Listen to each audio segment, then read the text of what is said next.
It may be the most wonderful time of the year, but for some, it's also the most expensive. Huge financial pressure on people at Christmas means people having to rely on credit that can take months or years to repay. Alicia was in debt for years, and when the festive season arrived, that would only make her situation worse. She says that she would buy her 2 children gifts from catalogues as she couldn't afford money up front, plunging her further into debt. It was just seeing the catalogue there and knowing that I can get the item just with a little tick of a box and it comes to the door. That's it. I'll figure out how we'll get that paid after. So it was just a lack of indiscipline. Christmas felt lavish. You know, the girls got what they wanted. I treat myself to something. I thought, okay, you're working hard, why not? But without thinking, how you're going to recover, how you're going to get these things paid up.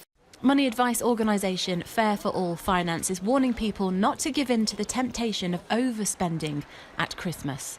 It's important that people firstly give themselves permission to cut back and not spend as much and not feel guilty about doing so. We don't want to see people overextending themselves. And we also recognise that there will be people who need to borrow money.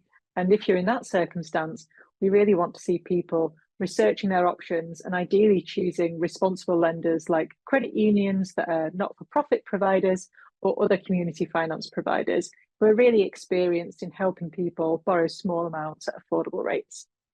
Martin is the CEO of non-profit organisation London Capital Credit Union and says the request for loans is highest at Christmas.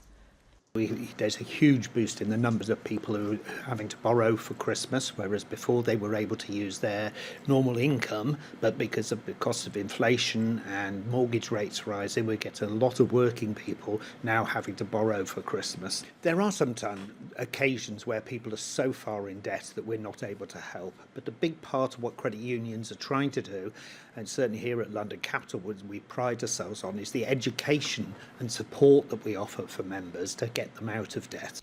Alicia is now debt-free after she sought advice from a charity and was able to set up a repayment plan.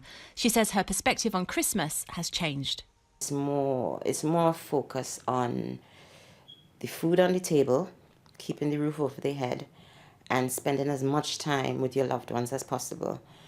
With so many people struggling during the cost of living crisis, financial advice charities are offering help so people can avoid carrying the debt of Christmas into the new year. Lisa Hartle, GB News, London.